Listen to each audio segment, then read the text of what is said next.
Good morning, everyone. Welcome to another Wednesday and Conversations with.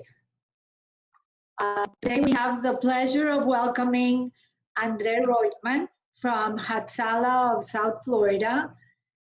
We're going to hear everything about him. For those of you who do not know me, I am Gladys Misrahi. I am the City of Aventura, and this conversation are the topics for me. That's why we do it. And please, if you have any questions, send us your questions through the chat so we can address them.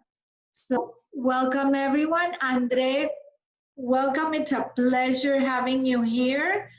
And please tell us a little bit about yourself. Gladys, first, thank you so much for inviting us to this conversation. It's a pleasure to be here. And I know that a lot of people have been asking us about Hatzalah lately, especially in Aventura, after the city passed a resolution supporting the organization and giving us access to important tools, life-saving tools. And I wanted to thank you for inviting us here today and to talk a little bit about what we do and what's our purpose and whatever questions that anyone might have. So let me ask you first, because I got very familiar with what you guys do. I'm extremely impressed. Thank God I've never had to use you, but I know that a lot of people have called us. But please tell us about what is Hatzalah. Let's start with the definition of why the name. So Hatzalah is a Hebrew word for rescue, for salvation. So that really summarizes what the organization stands for. The organization stands for rescuing another person on your neighborhood. So that's what the organization stands for. It's basically a group of volunteer EMTs and paramedics that they have a very high level training, and basically they are available 24 hours a day, 7 days a week, no vacation, and no holidays, not even Shabbat.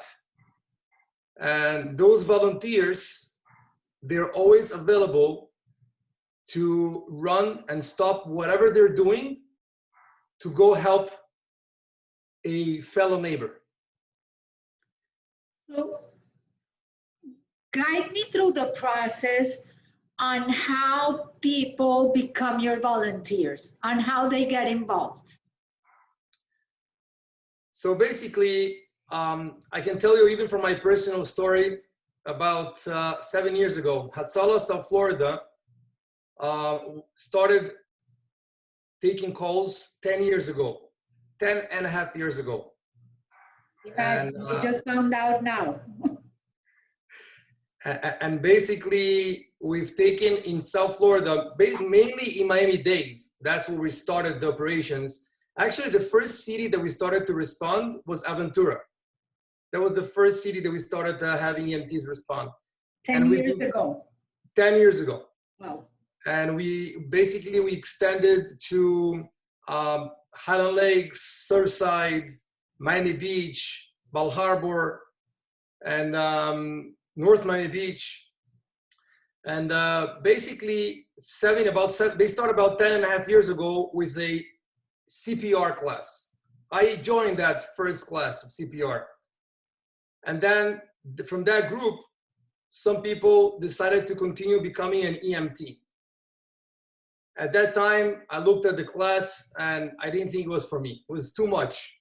To become an EMT, you know, it's not the same thing as a 4-hour CPR class. Correct. But 3 years later, Joseph Dahan, which is one of the founders, and at that time he was, and he's still the coordinator in Aventura, he came over and he said, Andre, we need your help. I said, but English is not my first language. Medical English, forget about it. So it's like me trying to go to law school now. I mean, it would be hard. And I told him, I said, this is not for me. He said, it's for you. It's for everyone that cares about another person. And you are a caring person. We need you. I said, but what happens if I go to a person and I cause him harm? You know, a person, he said, listen, when you're going to do CPR on a person, you can only improve his situation. So study, get trained, and come on board. And that's what I did. So I started my EMT class at the time. How long did it take you? It took me about 5 months, the class, and another month until I was ready for the state exam. So I did, thank God, I don't know how, God guided me in the test and I was able to pass first time, and I became an EMT. Once I became an EMT, I sent an application for Hatzalah and I signed up and I became a volunteer for Hatzalah. So basically since then, I got married the second time.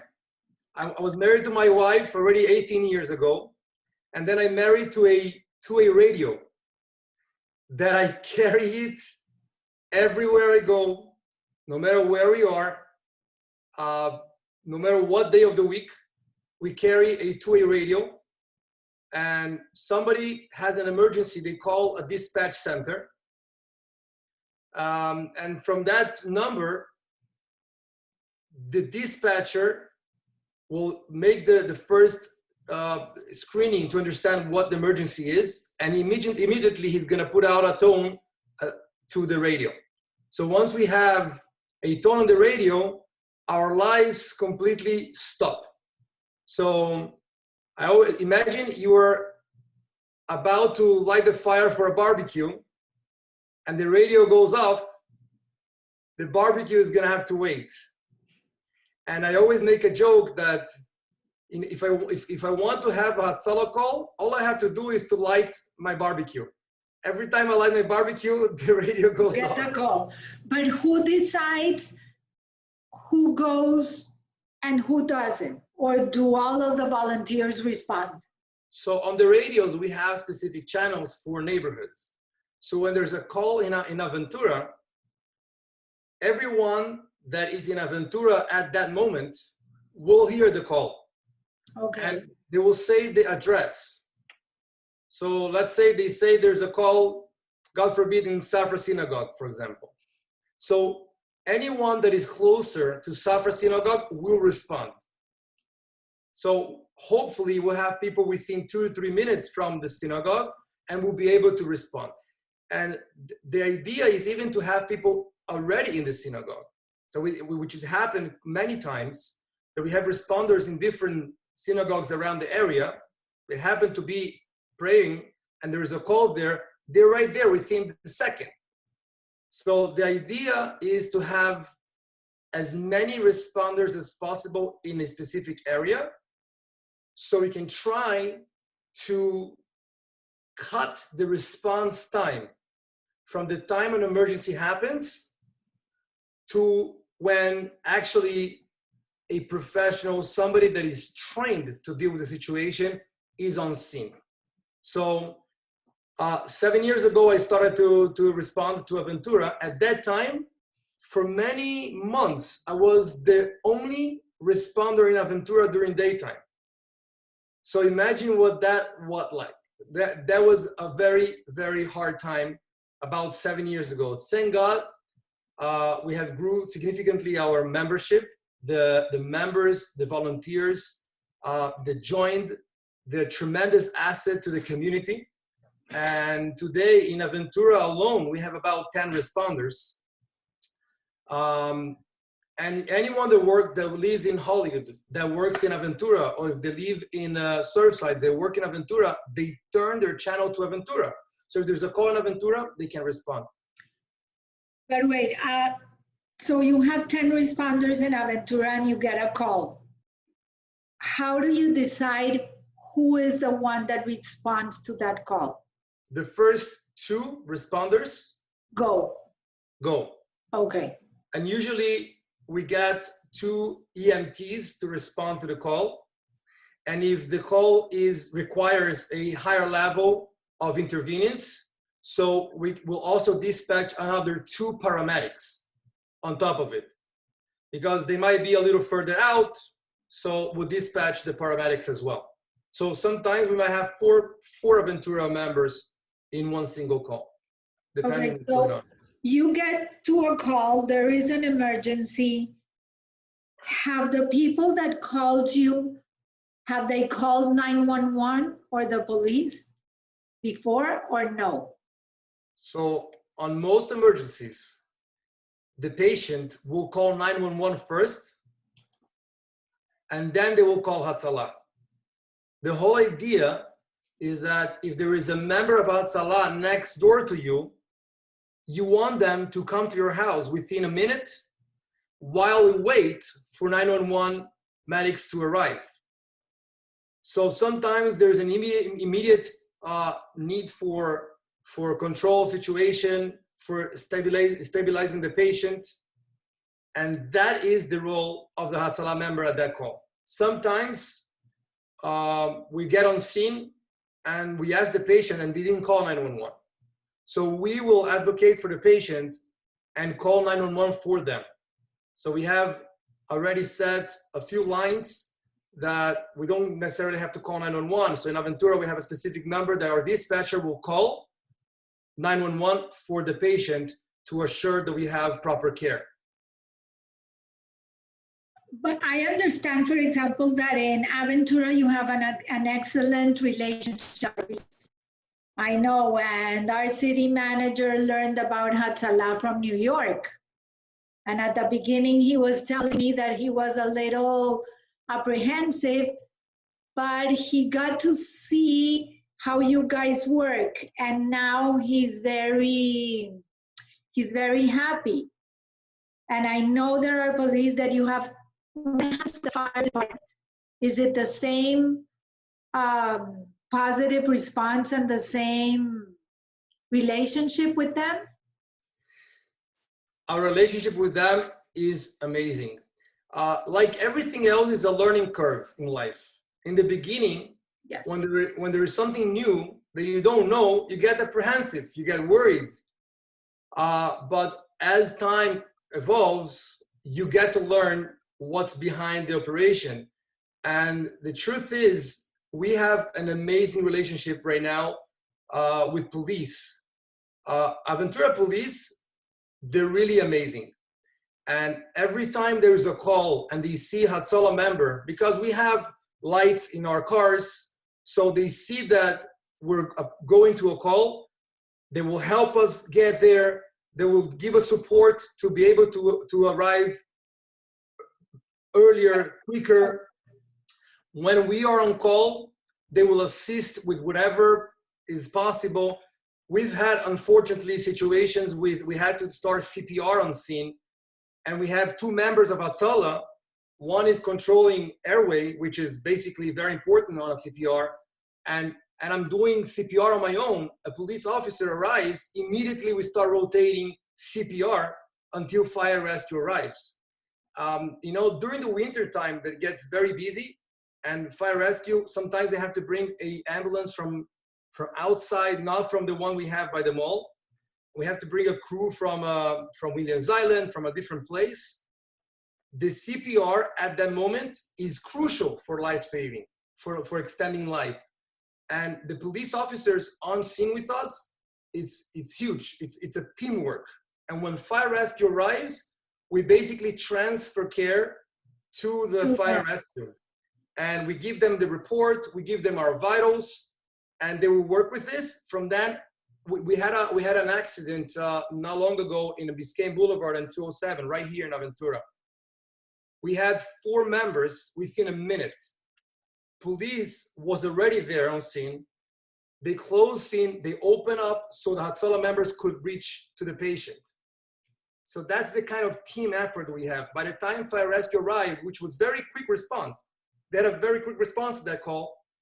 But they got there, we had already patient's vitals. The patient was already mobilized, was stable. They just took the patient and put in the ambulance immediately. So that kind of teamwork we see on the streets all the time. And the relationship has evolved significantly, and it continues evolving on a day to day. Every day, we get a closer relationship with them. I am so happy to hear that, because I think that partnerships is what it's all about. Oh, on a personal basis, I know what does your family say about this? You're having Shabbat dinner, your radio goes off, you disappear. Usually the radio go off at the time that we start dinner. Of course. One of the most inspiring things is to see the family support. And it's not only with me. I can say that with every member of Hatzalah. Sometimes I have my radio on one table, I'm sitting on another side. One daughter is already grabbing my radio. Father, this is the radio. The other daughter is getting my car key. Go. And they're like cheerleading. They're cheerleading our running to the call. They're like part of it. It's impossible. By the way, one of the things that is part of the process of accepting a new member to Hatzalah is having a conversation with the wife.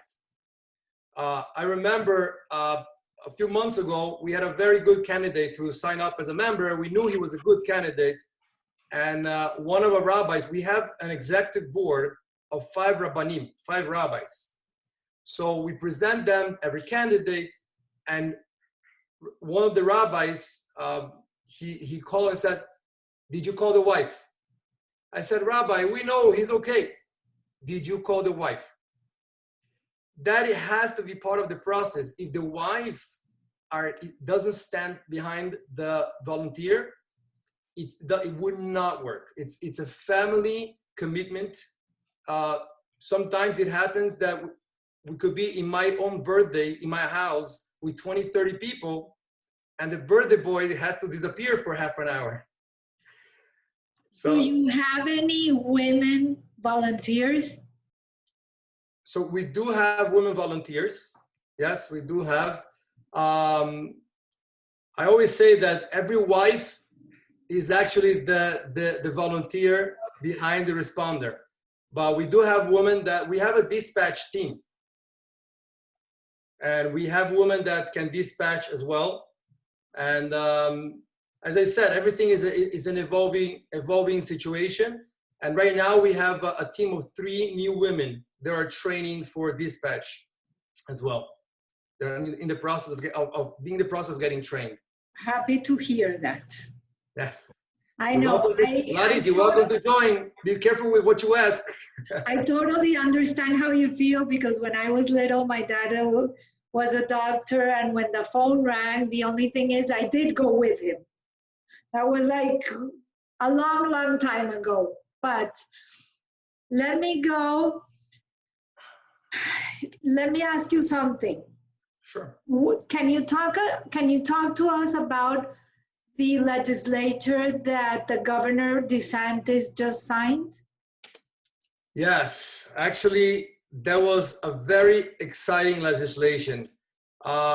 Anyone that wants to look for it is legislation HB 1135. Governor DeSantis is signing into law, which basically it was a law that was being pushed by the Israeli American Council, by the IAC, and it's basically they got approved for the specialty car license plates that is going to say Florida stands with Israel. This was a very, very important step in the right direction in strengthening the relationship between the US, specifically Florida, and Israel. Florida is the home of 120, 130,000 Jews, and the relationship between Israel and the United States and Florida is not limited to the Jewish community at all. Correct. Israel, they're a very strong exporter of life to the world. In case of crisis, when you have mass casualties, God forbid, when you have a natural disaster, Israel is always the first or among the first countries to send help everywhere. So the commitment that Florida has with the relationship with Israel just got stronger with that law that was passed by Governor DeSantis. It was signed by him. Actually, it's very interesting. If you go to the website, www.floridastandswithisrael.com, there is a contest going right now for all the kids of Florida that they can send in the website a design for the license plate with a story that relates them to the state of Israel or to something that relates to the American Israeli culture. Is there an age limit, or what's the conditions to participate in that contest? So if you go to the website, it has everything. I always say anyone that feels that himself as a child, he's welcome to join and participate. We all have the child within ourselves, and definitely this is a very nice way for the community, for the community as a whole, to join and participate. Imagine, besides having a cash prize for the first place, which is nice, but you can have your own design on every single license plate that says that Florida stands with Israel. I think it's a very interesting thing. And the reason why for us is even more exciting is because the legislators that supported that sponsored that legislation, they actually chose Hatzalah, the organization, to be the beneficiary of the funds. Oh, wow. That they get from the sale of those license plates. So from all the organizations in Florida, they picked Hatzalah specifically because they feel that Hatzalah is a showcase for the strong relationship between Israel and America, and the way that Israel exports life. Last year we had a very interesting training where Hatzalah members from Florida, from New York, Chicago, LA, from Chile, from Mexico, from Australia, from all over the world. We all gathered in Israel. It was about a year and a half ago. We all gathered in Israel, and in conjunction with the local fire rescue, which is called Magen David Adom, MADA, and the IDF, the Israeli Defense Force, with the army, we slept in the base for 5 days, focused on mass casualty training and on natural disasters recovery.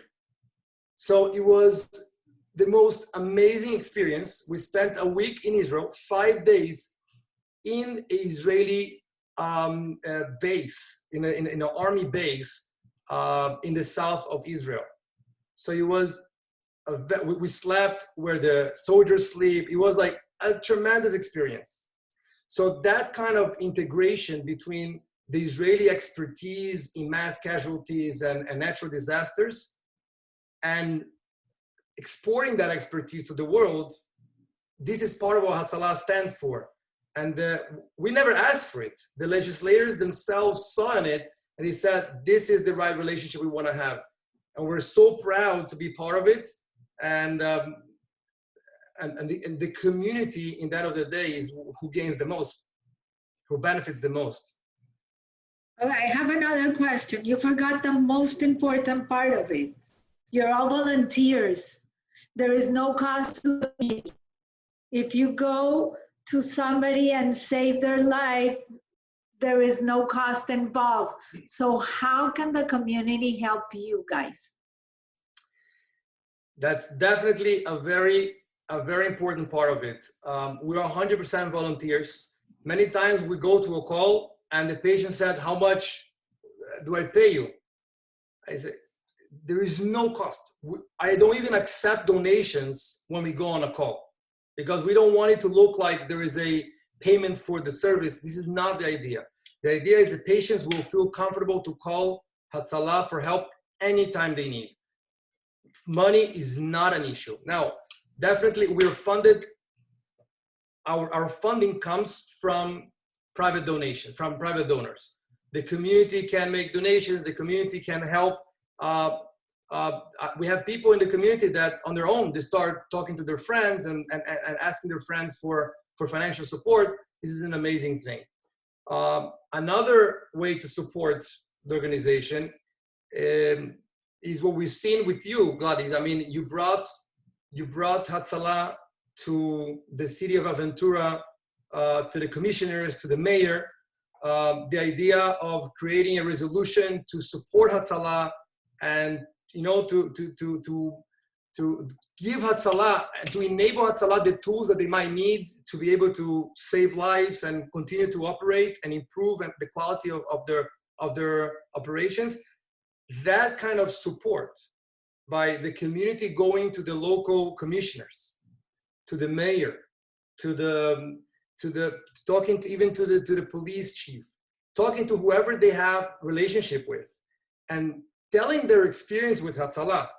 Only if it's a good experience. If not, don't talk to anyone. But talking to about their experience with Hatzalah to their local officials, that is very important because communication is key in team building. And once the Aventura already recognized, but once the city understands the value of community-based volunteering, and usually they do, it takes the volunteering help to a whole level, to a whole different level. Yeah. For a whole new level. Okay, we're almost at the end of the time, but I have one more question. When I tried to download your app, there wasn't anything. I think I don't have an iPhone. I have an Android, and I couldn't connect. I couldn't download your app. So how do we get in contact with your group? So at this point, we did not invest in the app yet. Most people, the easy way to get to us, if they Google Hatzalah South Florida, Hatzalah Miami, any of those names is gonna take directly to our hotline, to our emergency number. Okay. So at this point, the easier way, whoever has the number is 305-919-4900. But if you're in time of emergency and you don't have the number, sometimes we give out stickers with the numbers for the people to have.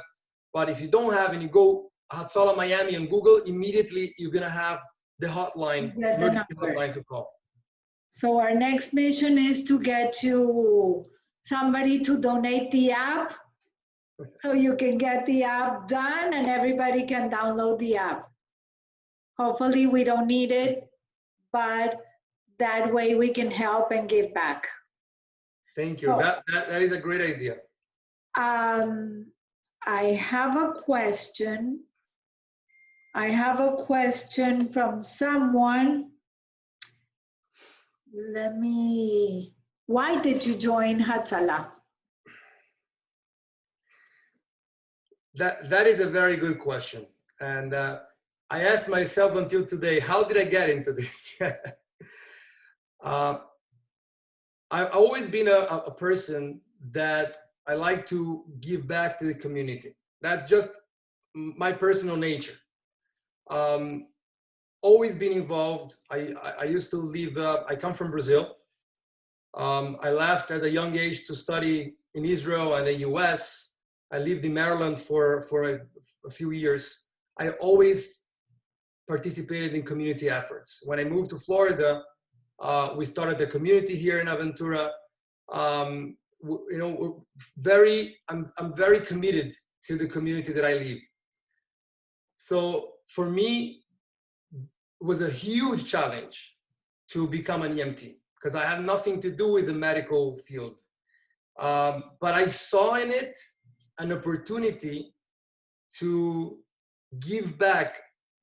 And there is no stronger way to help a neighbor when he's in a medical distress.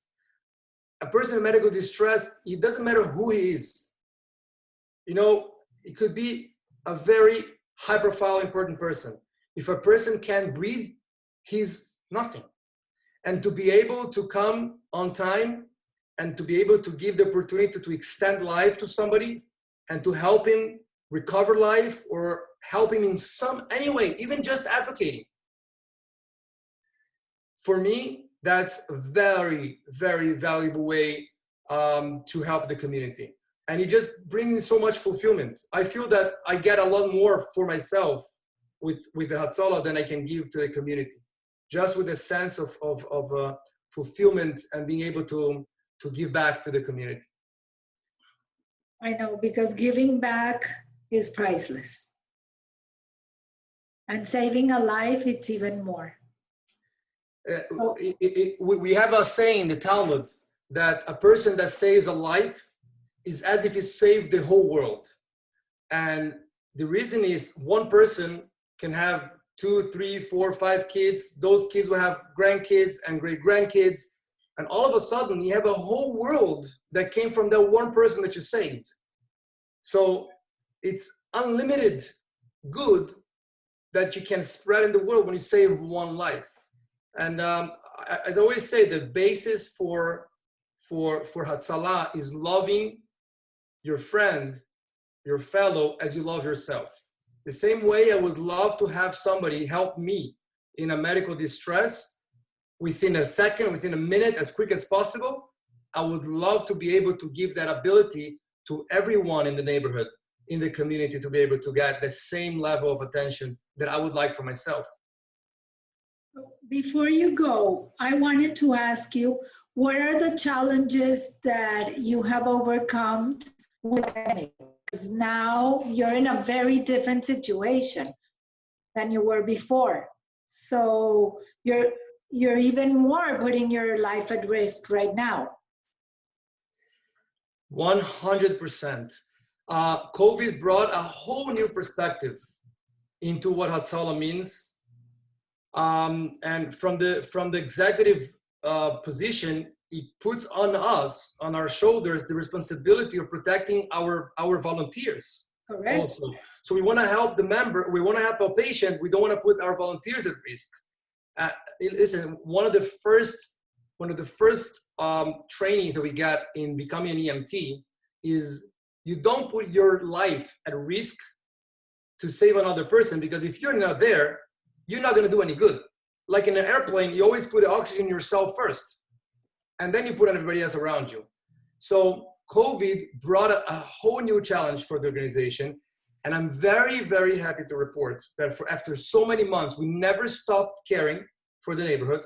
We never stopped service. We responded to every call that we had to respond. And we did not have one member become sick with COVID from exposing themselves to patients. And we took a lot of COVID calls.